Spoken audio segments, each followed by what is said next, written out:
What's going on? This is part 3 of the C10 build. The last video I did, the frame was getting coated. I was going to coat the frame and everything was ready to go with welding and make sure it's all good. Well, the frame is actually coated. Actually, the suspension's all put back on. I'll go through with what kind of drop I did. I even rebuilt the rear end. I'm into the motor build now, so there's a lot going on, and I've done a really bad job of updating it, but this is gonna be like an update video, and then hopefully I get the motor back from the machine shop in the next week so we can start doing a build. Maybe I'll do a video on the build of that. All right, well, here we go. So here is the frame. I will go through what I've done to the frame. In the previous video, you saw where I sanded it down. I got it really good and cleaned up. I put the 4-inch holes through the cross member for the exhaust to come through. I fixed the steering box, mounting, and there were some other things I fixed on it too, but I can't remember all of them. So basically the front end, it got a total rehaul on it. New ball joints, cross shaft, new shocks, got 1-inch lowering springs, and it got CPP's 2.5 drop on the spindles, and it got drilled and slotted rotors. We got a sway bar on the front from the same CPP. So that's just the whole front end's brand new. It's all coated up. Frame turned out really, really, really good. It's all coated inside. I can't say enough about that chassis saver. It does phenomenal work. So there's the stock brackets. If some people look at them like, what the heck, they're backwards. So I talked to a guy and he said if you actually take the left side, passenger side, and put it on the driver's side, and the driver's side and the passenger side, and then you use these mounts called TransDap, the 4204 brackets, it will sit it back 1 3/4 inches, and you'll be able to use the stock truck pan. So that's what I'm gonna do. There's the shocks. You can just see that frame, it just turned out really good.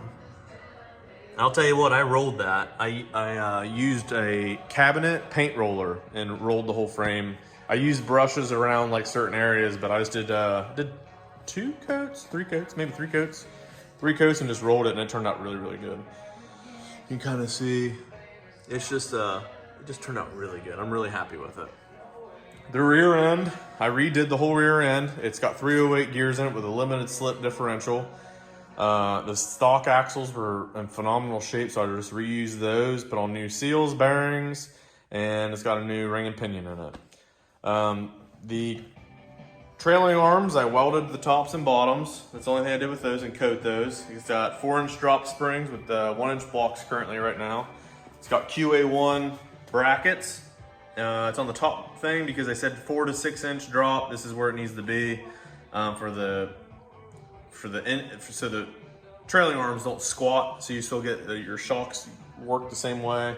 It does have CPP's shock relocation brackets.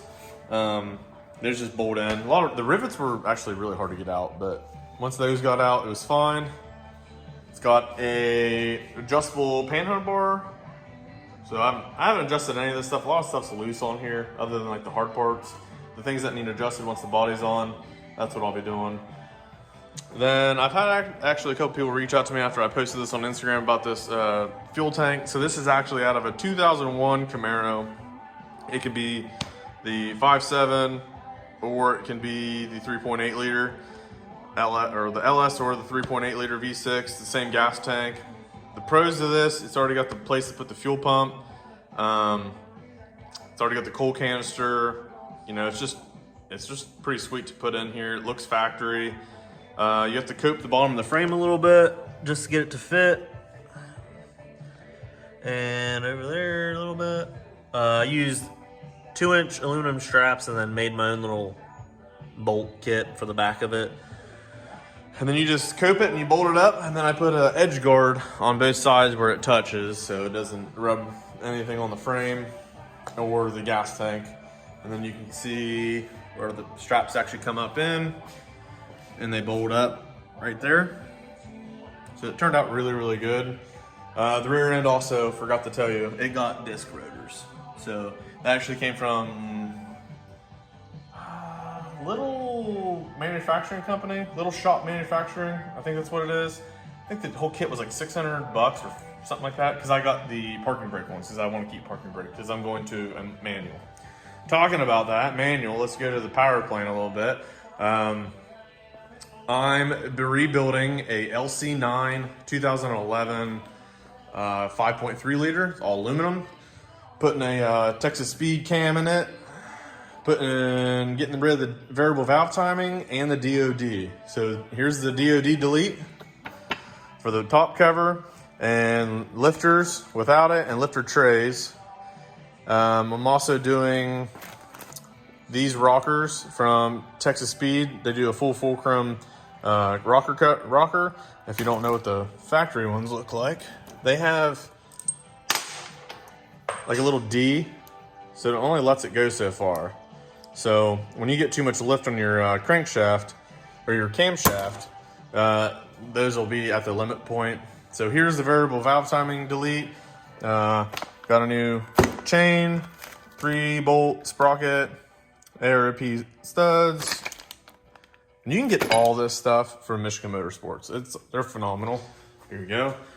Michigan Motorsports, it's like a one-stop shop. You can pretty much buy everything. I mean, you can get the oil pump. That's a high flow oil pump.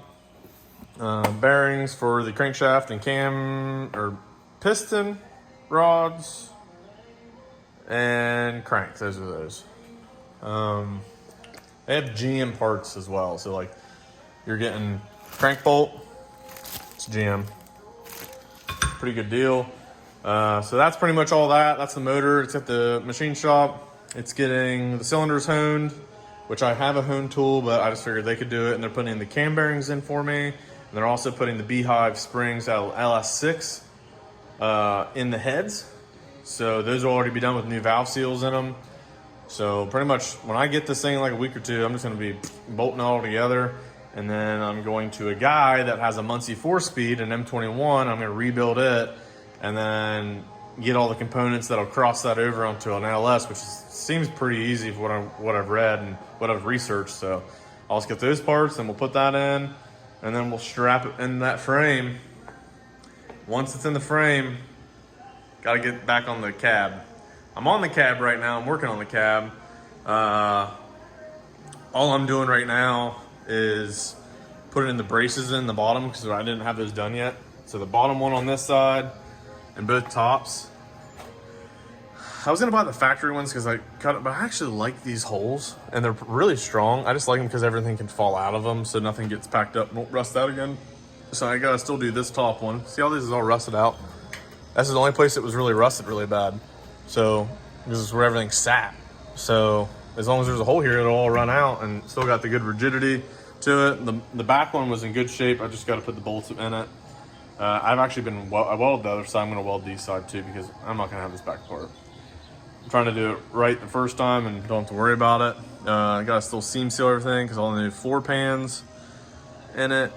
So the last video, I think I showed you guys, I put all the new rockers, cab corners,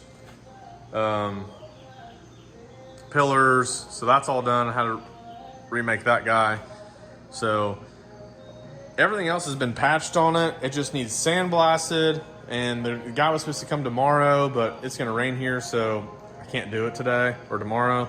So he's gonna come back in a couple weeks when I have time. He's gonna sandblast everything. I'm gonna fix a couple other things, fill in some holes. And yeah, I'm gonna primer seal it. I'm gonna do the bottom of the cab. And an undercoating, I'm gonna stick it back on the truck, and then probably gonna paint it. Paint everything. I'll have the doors and everything, I'll paint them all, and then start reassembling, and then plumbing. Gotta plumb it, put all electrical on it without anything on it except the cab. So we're behind. We're not behind. I'm not behind. I don't have no time crunch, but like I was thinking I was gonna have the motor done by the end of May, which I'm not going to because the machine shop's taking a little bit of time, but here we are. This is it. Done a lot in a month and a half, I think, from my last video, 6 weeks-ish, 5 weeks. So stay tuned. I might do a motor build. There's a guy coming over to help me build it, and we might just set up the tripod and go through everything and trial by fire, right? Hopefully not. hopefully it goes really good. But all right, everyone have a great day. Thanks.